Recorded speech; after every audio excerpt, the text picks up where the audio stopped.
Kuyintokozo kakhulu ukuthi sikhulume nawe ngokukhethekile. Igama kuPastor Oningi, ngiyathemba la ukhona kuyaphila, uNkulunkulu sakulondile. So vele singene sihlale emaphupheni.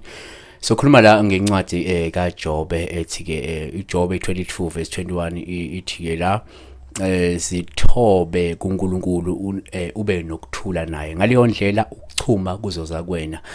uJobe 22 verse 21 uthi ke zithobe kuNkulunkulu ube nokuthula naye. Ngaleyo ndlela ukuchuma kuzoza kuwe. Kusho ukuthi the only thing oyidingayo ukuyithoba phambi kaNkulunkulu ube nokuthula.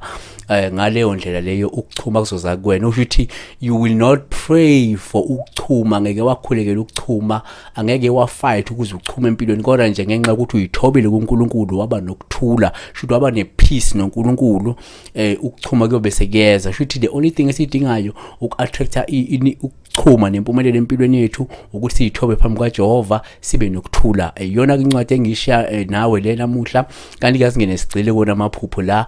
Ukhiya Dlamini uthi ke uphupha ke isangqotho ngabe kusho ukuthini. Uma ubona ke isangqotho noma ke isichotho, lolu uphawu suke lubika la ngane yakwethu ukwehluleka, ngasho ukudumazeka noma ukufekela kwenhlelo zakho okwesikhashana. Noma kumuphupu ubona isangqotho noma isichotho kungaphinde kube uphawu lapho osuke lusho ukuthi isifiso sakho mhlawumbe ke angeke sifezeke, noma ke uzohlangabezana nezingqinamba engahle iphazamise impumelelo yakho okwesikhashana. Futhi kukhona ingqinamba esuke ungahlubhekani nazo empilweni, kodwa izesikhashana ngane yakwethu, ingqinamba esizondlula. Kanti la uma sibheka la ulindo kuhle, lindo kuhle uthi sawubona igama lami uThemba. Kusho ukuthini? Ukuphuphulele nomuntu othandana naye. So la akachazi ukuthi ulele embedeni nje balele noma ke benza inkonzo yasegameni, kodwa ke la umupho wenza ucansi nomuntu wakho.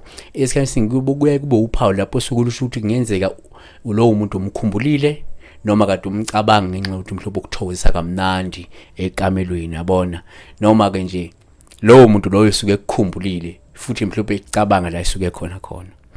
Kodwa siphethe ngako ukuthi umupha wenza ucansi nomuntu wakho, uphawu olingabi ukuthi kungenzeka nizoxabana nalowo muntu noma nizokuba nje nokuphambana ngokwembono esikhathini esizayo. Kepha komunye umuntu kuyenzeka aphuphe futhi enze ucansi nomuntu wakhe, kanti lokho kusho ukuthi kunento enhle nenjabulisayo.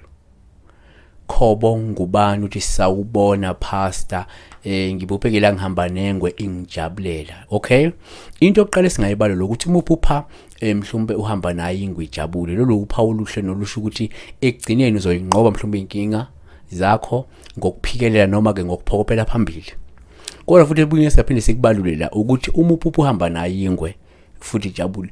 Lolu uphawu lungaveza ukuthi umuntu wena ongesabi, ophumelelayo empilweni ngaphandle kokwethembela kwabanye abantu.